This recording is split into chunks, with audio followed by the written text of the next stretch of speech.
Before I start, I just thought to kind of just from on the back of Emma's presentation, just curious in terms of how many different sectors we have in the room today. So if I just sort of, by show of hands, just put up hands when I just name the sector. People from primary care, and that includes GPs, dentistry, or other. 1, 2, 3, perfect.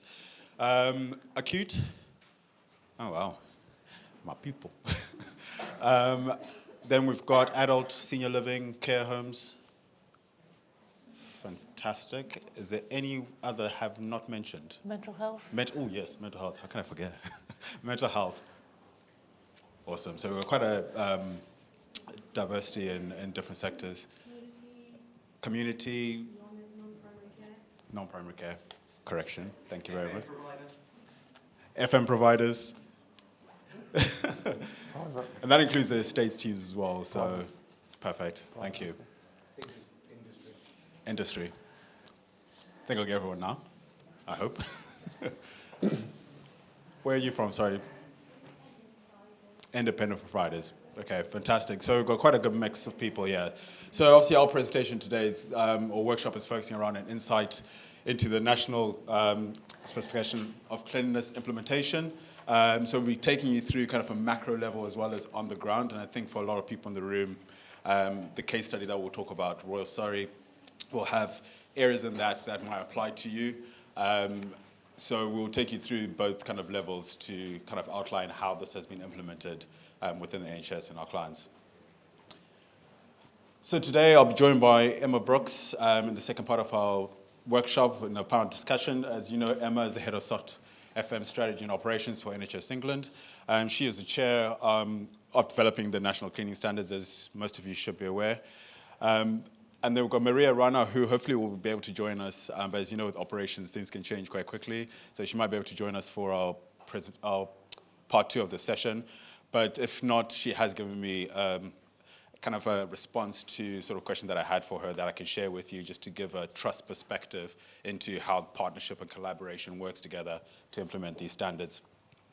Then we've got Anna Hallas, Head of Cleaning and Infection Control at Medirest. So she was instrumental in developing the NHS cleaning standards, worked very closely with Emma Brooks, as well as with Maria and Callum at Royal Surrey to get the standards to where they are now. And then Callum Lane, the facilities manager at Royal Surrey, who was kind of the other half of the partnership between Royal Surrey and Medirest to really get the standards to where they have. So he'll give you a perspective of how they overcame certain challenges and how they work together with the trust to implement these standards. Then my name is Tax. I'll be the facilitator for this presentation and workshop. So the way that the workshop will go is, and I'll give you an overview, so kind of macro level of the National Cleaning Standards. And then Callum will give you a bit more detail into the Royal Surrey case study in terms of how they implemented that. And then we'll go into part 2, where the panel discussion, where we'll be joined hopefully by Maria. Emma's already on standby to join in the conversation. And then at the end of that, we'll give room for Q&A.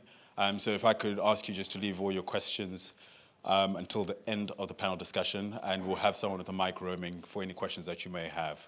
But one thing I want to ask you to do is, whilst we're going through the presentation, just really think of collaboration as the key kind of underlying theme here, and how you within your own trusts, organizations are implementing that, or if there are any things that you hear today that could actually spark up in your conversation in your trusts. So on that note, I'll pass over now to Anna, who will take you through the overview. Thank you. Thank you, Tax, and good afternoon, everybody. As Tax said, I'd like to talk to you a little bit about the macro implementation that we've undertaken within Medirest. So because I've been involved in the standards, as Emma said in her presentation earlier this morning, we started December 2017, so quite some time ago. And I think the involvement and discussions and trials and pilots that we've done has given us a deep understanding of the standards, and not just what's written in the documentation, but the intent as well.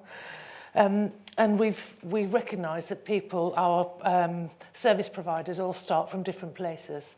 So very much we've got people on 2003, 2004, 2007, past standards, and many sort of variations And what we wanted to do was to make sure we provided the right level of information to all of our clients to allow them to look at, well, what does this mean for me, rather than just what do the standards say. So we've done lots of work on providing detailed information and some sort of real comparisons, which I'll talk about shortly.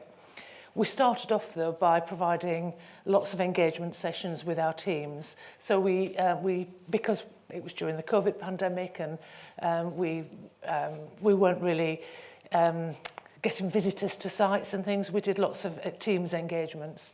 So we did training sessions, we provided collateral and information, we recorded a lot of the sessions so people could play them later, to try and look at, well, what do people need to do to make this work? So practically, from a very practical level, how do you actually implement the standards within your organisation, and how do you look at, well, what does this mean for me?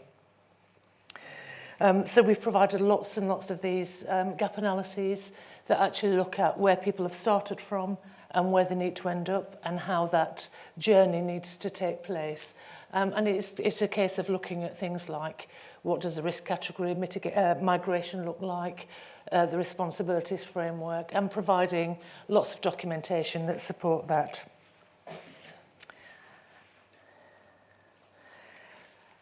So we've also provided lots of framework templates, and you'll see there that we've got a flowchart. This flowchart actually takes everybody through the steps that they need to undertake to actually implement the standards, right from appointing a board sponsor who's going to advocate for cleaning and effectively drive the cleaning standards through their organisation, to then start looking at the practical elements of getting groups together who multidisciplinary teams who will then start to look at how they want the risk categories, the new 6 functional risk categories to work, the cleaning responsibilities documents, so who's going to clean which area, and make sure that the organisation looks at how cleaning is going to be undertaken for their particular organisation, rather than just the cleaning that we undertake. And as I say, this flowchart takes you through the steps that are required, and we've got documentation and comparisons to support all of these implementations to help our teams. The other thing we've done is we've collected through regular meetings with all of our teams and colleagues data on where they are and what support and help they need. And we've been able to provide as little or as much support as people have wanted. And some of our colleagues, some of our partner organisations have taken the standards that they've got now. They're very happy with this service they provide. They're happy with the outcomes, and have very much just implemented and migrated those across. And other people have taken the opportunity to completely review their service and actually look at using all of the 6 functional risk categories, looking at their cleaning frequencies and looking at doing things slightly differently. And there's no right or wrong way, and we've just wanted to make sure that we understand what the organisation wants to do and support that through the implementation process. So you can see the flowchart that we've got there. The most important thing, as I said earlier, is making sure that we've got somebody, a multidisciplinary team that's supported by a board member who's going to make sure that policy document is created and followed through. Thank you. Thanks, Tax. So some of the other things that we've created, some of the templates that we've created, so we've basically provided framework documents for our teams to use. Some of those were already in the standards, and some of those are new and different things that we've created. So we've created standard operating procedures for audit, for the efficacy audit, so how it will work, what frequency it will be carried out at, who will be involved, just sort of the details around all of that, how we'll capture the results, what we'll do with the results, how we'll sort of make them, so what action we'll take to sort of make sure we've got a continuous improvement. We've got template work schedules for our teams that we've created based on what we're calling the base standard that are editable and that all our teams can use. We've got standard and template training documentation. And I think it's worth saying that some of the standards are an evolution of the current process, and some are actually quite new.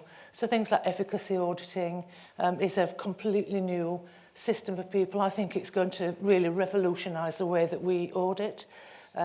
Actually looking at the process of cleanliness rather than just the outcomes is really critical and will provide an extra level of assurance. So we've really focused a lot of our time and attention on training for efficacy auditing and actually looking at making sure that that's implemented consistently across our business. From a trust perspective, Emma showed this morning the commitment to cleanliness posters on her presentation, and we further developed by having a 50-element pictorial that actually details who cleans which element, or if it's a shared responsibility with a photograph. So it's really clear and easy. It's good for patients to know. It's good for staff to know. It's certainly good when you're auditing to be able to absolutely recognise who's cleaning which elements. And then from a patient and staff point of view, we've developed some posters that actually explain the transition between the current to the new. So we're trying to make sure that communication is in place for implementation as well. The sort of so what question comes up next is, so what is this going to cost us? And we've developed some models where we can cost our current business based on the current risk category, the cleaning frequency and the functional area. So we know what a ward costs us, what a department, etc. And we've developed that for the new standard as well. So we can do direct comparisons between the current and the new, which allows us to do scenario planning. So if we've got organisations that want to make lots of changes, we can look at what that's going to cost, if it's going to cost anything, if there are any changes. And it also helps us to map our labour because there will be implications and moving about of resources, and it helps us to look and understand that as well. And we've developed these models over many years by looking at benchmarking all of our business and understanding what the art of the possible is and what works and where we're achieving the right standards. And then we use that data to actually constantly update our models and keep so that we know that they're robust, that they work, and that they work for us. So we can provide that level of information to our clients, and we can also support any, sort of scenario planning, as I said, just to if people want to adjust or make slight changes. And if you've got questions about this, please feel free to ask me at the question and answer session at the end. The whole ethos of the standard is to make sure that we've got consistency across all of the NHS organisations. And the work that we've tried to do is to also make sure that we've got consistency in our organisations, and we're developing and continuously improving to provide assurance to our patients and visitors across the site. I'd like to hand over to Callum, who's going to talk to you about Royal Surrey. Thank you, Callum. Thank you, Anna. Thank you, Tax. As Tax previously alluded to, my name's Callum Lane. I'm the Facilities Manager for Medirest at Royal Surrey, and along with my day-to-day client, Maria, who sadly couldn't be here today due to operational pressures. We know what it's like working at hospital under operational pressure, so I'm lucky to have a day out of work today. For me personally, this journey took under a year, which I'm very pleased about, and it was always a goal of mine, Medirest, and the Trust to be an early adopter of these new standards. I've lived and breathed these standards for the past year through blood, sweat and tears, and have pleased to be one of the first adopters for Medirest, hitting when we moved into the new standards on the 1st of March. As you can see here, this is just some key stages for me personally where we moved from, so stages 1 to 8. Some key highlights for me were when we moved into the star rating. Now we pushed through that quite early. Stage 5, when we started the training with my frontline team and the clinical team, and stage 7, when we decided that we would do a review of the pre-audit scores and the post-audit scores. So when we moved from the 2007 standard to the 2021 standards. So to start off, where did we start? So myself, Maria, the IPC team and key members of the clinical team, we decided that we would set up a steering group. This allowed for key effective communication to all teams, not just my team, the clinical team, but also the people behind the scenes that no one sees. The documentation provided by Anna and Emma needed to be bespoke for Royal Surrey. So one of the key documents for me personally was the responsibilities framework. By doing this, it gave not only me, or not only Maria, but the trust as well, a position where we knew where we were previously to now where we know where we are in these new standards. During this period as well, in the first sort of month or two, we decided that we would also introduce the star rating posters. The star rating posters also gives a visual aspect to not only my team, the clinical team, but also the patients and visitors when you come in. So now those that are not aware what a star rating is, if you would walk into your local Nando's or anything, and as you open that door, you see on the front of the door that sticker, right? That green sticker that says 1 to 5. Hopefully you're going into a place that's got a 5, because I don't want to eat any lower than a 4 probably. But for me as well, giving that aspect to the clinical team and the patient and visitors, that they're walking into a 5-star clean environment. During doing this, it really highlighted the collaboration that we have with Maria, my client, and the trust. And it really highlighted the great partnership that Medirest have with Royal Surrey, which I, for one, am very proud of.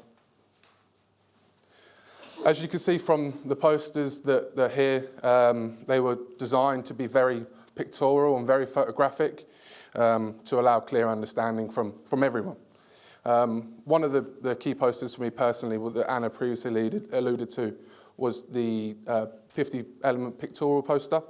It's very visual and is up in, well, I think when we walk into Royal Surrey, into any ward, you've got that big notice board, right, with everyone's faces on. That's on there. Yeah, so we put that on there. There's a hotbed of contention at Royal Surrey about responsibilities of cleaning beds. So my domestic team, they clean the middle bed and underneath, and then the clinical, I can see everyone's head nodding, yes, this is the same, and the clinical team do the tops of mattresses and the sides. Now, the clinical team, sometimes if they get a new cohort, they forget to do that, right? So then it's always pushed onto Medirest or the domestic team, well, why didn't you do this? But having this poster up really, really made a collaborative workforce for our team. And my team love it. I can see them walking, yeah, that's what I've got to do today, and then they walk off. As part of our transition into these new standards, the next step was our engagement with our frontline team. So my biggest asset and Medirest's biggest asset is our people. Yeah, is our people. For example, just changing the functional risk categories, or the risk categories as you knew them, so from high risk to now FR2, was a big change for my team. They changed they were on the 2007 standards. I was still in school in 2007, so they from 2007 to 2021, they hadn't changed. That's 15 years of no change. So by breaking it down into the granularity of, no, this is what it was and this is what it is, it really helped my team. But that did take a month. That took 8-9 months. But telling them that it's going to take 8-9 months, 10 months to change into these new standards, they really, okay, it's going to take some time. It's going to be good, and they changed. And was probably the cornerstone of our successful implementation at Royal Surrey.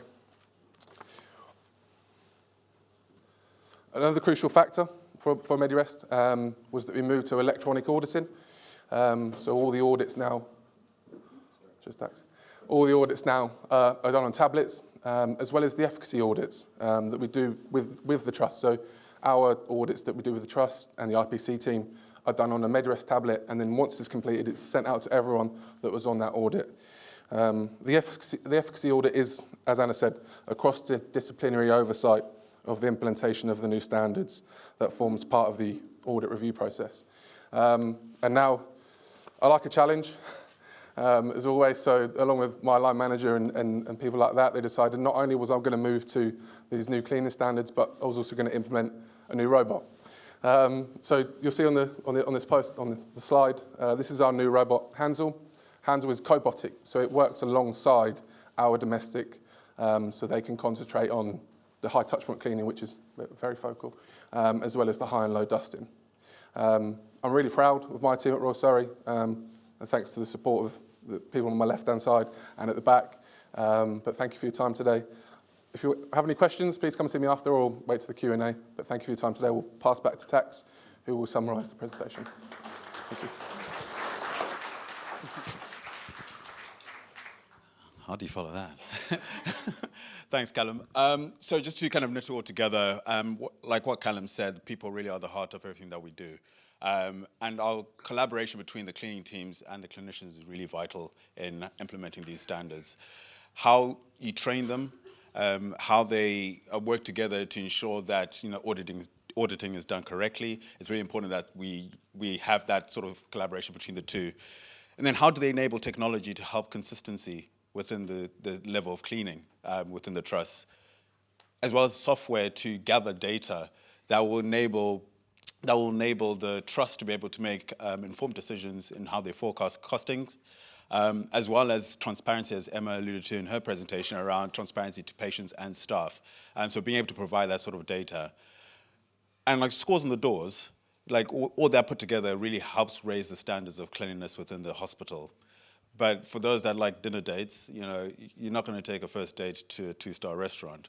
So it's the same sort of thing when it comes to family. Would you want to send your family to a ward or to a hospital that isn't rated 5-star? So it's our duty as a provider, our duty as trusts, to be able to work together to ensure that we have that consistency across the NHS with all our clients to have 5-star everywhere. And that's what success looks like from our end, and I hope that you can share the same kind of foresight into the standards. So on this note, this concludes the presentation part of it. I'll ask you to hold any questions that you have, potentially, until kind of the latter part of the part 2 part of the discussion. We're currently joined here by Emma. So for those that came in a little later, just to reiterate, Emma Brooks is the head of SOT-FM for NHS England. That's SOT-FM Strategy and Operations for NHS England. And she's kindly joined our panel to share some insights and conversation around the implementation and partnership. Thank you, Emma, for joining us. I don't know if you can hear us. I can, yes. Fantastic. So I'm just going to kind of throw the first question to you, really, because you sort of mentioned in your presentation around when you visited Royal Surrey, it really stood out for you in terms of the way that the team put together the standards and how they implemented them. My question to you is really what really stood out for you, since you kind of touched on partnership? Were there sort of key elements or lessons that you got from that? So I suppose what I would say is I want to give a little account of some time ago to back up the story. In 2017, I joined NHS England, very fresh-faced, less grey hair than I have now.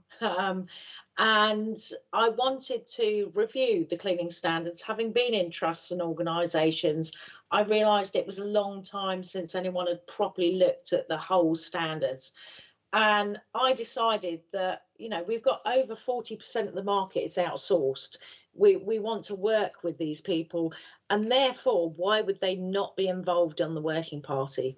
But day one, when I turned up, I was slightly nervous. We've got ISS and Medirest and Mighty and everybody else in the same room.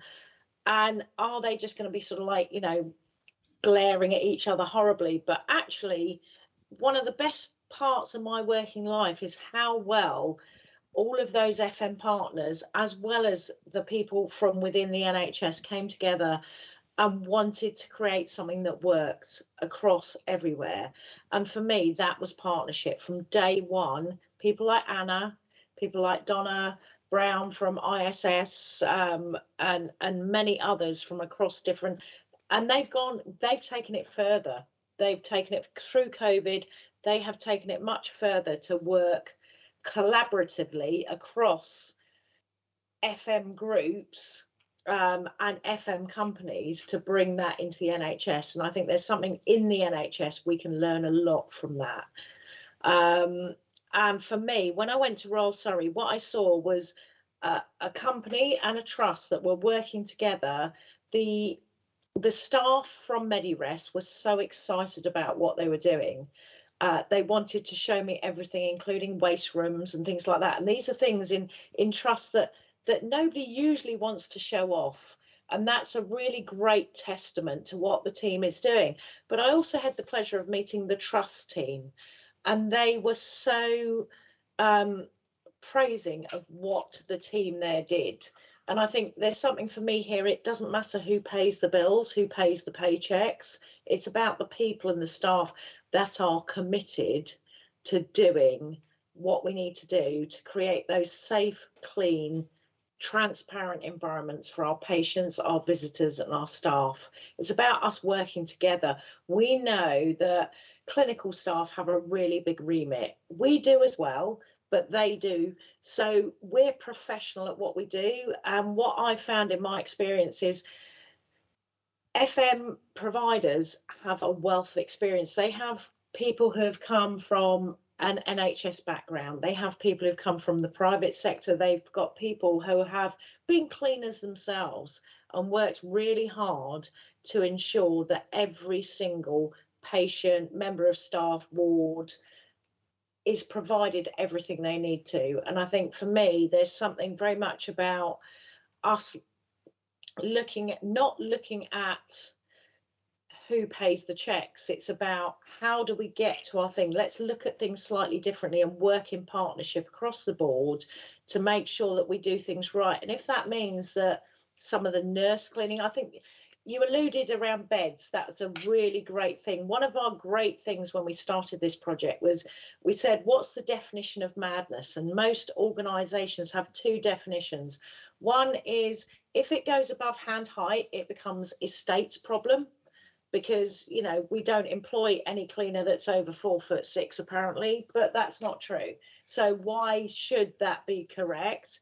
And equally, bed cleaning is a great thing. We sat there and we said, well, what happens in trust realistically is a domestic comes along and cleans the bed space or the room, and then someone comes along from a healthcare assistant or the clinical team and strips the bed, wipes down the mattress, shoves it back on the dirty bed frame. This clean mattress is now on a dirty bed frame. The cleaners come along, take that half clean mattress off, clean the bed space, and then they're putting that supposedly clean mattress back on a dirty bed frame and then calling someone to remake the bed.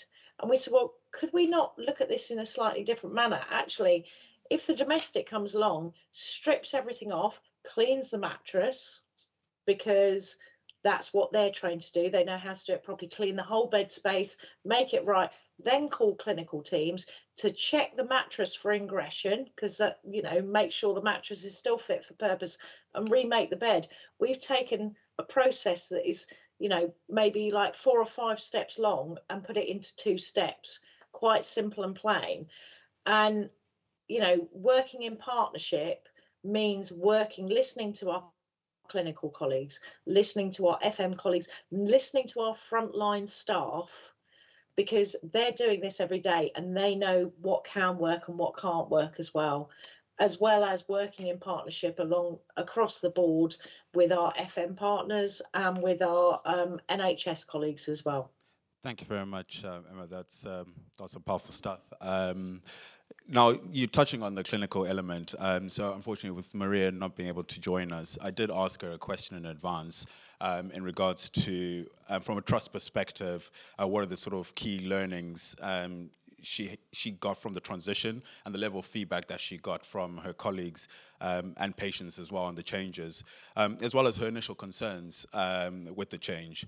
So bear with me, I'm just going to read out what she's sort of sent in advance to you. So she said, my initial concern is in implementing the new standards was timing.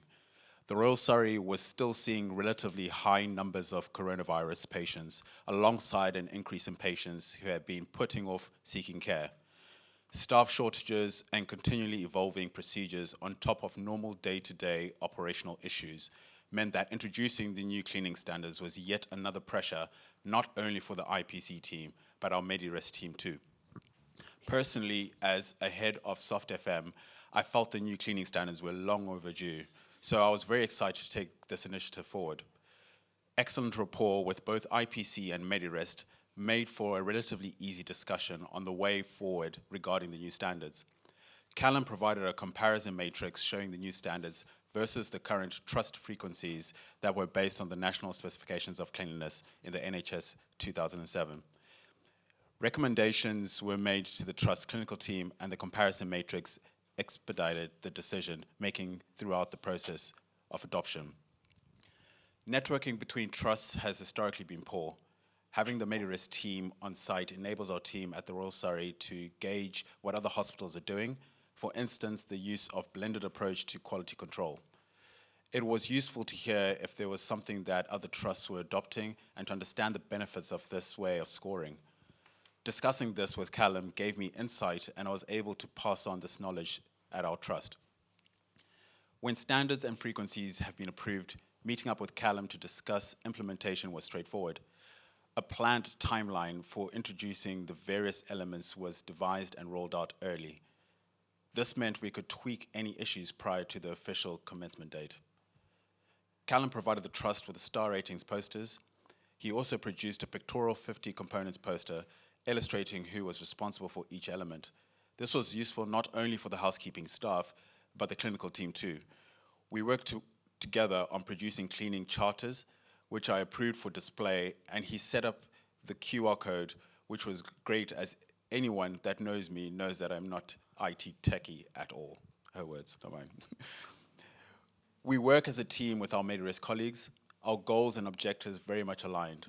Our open and honest collaboration is why we were able to introduce the new cleaning standards so efficiently. Maria Rana. So those are her words. And Callum, great recommendation. But just since she kind of highlighted your name quite a few times in this because of your partnership. Just a question to you in terms of, firstly, because you mentioned how the change can be quite challenging with teams that have done something for such a long time, and changing to a new way of working can be difficult. How did you find the time to do this? It's a good question. In my 9 to 5, I suppose it goes down to priority, right? And for Maria personally, this was a priority of hers to move over to these new cleaning standards. And I worked with Maria for the last sort of 4 or 5 years now, and I could see how passionate she was. So her sort of passion for that kind of fed across to me, and I made it my #1 priority along with rolling out the robot. It was a culture change for my Medirest team and the domestic team. I have probably over 10 nationalities just working for my team alone. So the language barrier was there, which I know many of you would correct that too. But by going up to the ward and showing them not only do you have to clean this toilet once, you have to clean it 3 times. But this is what I've taken off you. This is what you don't have to do now, or what you do less of. And that really helped change into these new standards. Thanks, Cal. And Anna, just a question for you quickly before you go to grab 1 or 2 questions. Have you had any conversations, or can you describe the sort of conversations you've had with people that don't have any service providers and they're kind of doing this in-house? I mean, yes, we have had contact from, I'll stand up actually probably because I can't see everybody from here. That's better. Yeah, we've had people contacting us just to say, could we help looking at what you need to do? And we've certainly been able to provide information on, for example, how the blended approach works, and also how you can sort of share the flowchart and how general implementation works. So yes, we're very happy to share our knowledge. As Emma has said, we collaborate not just with our FM partners, but we collaborate across the NHS, and we want to make sure this works for everybody. So yes, we're very happy to provide support and information to anybody that needs it.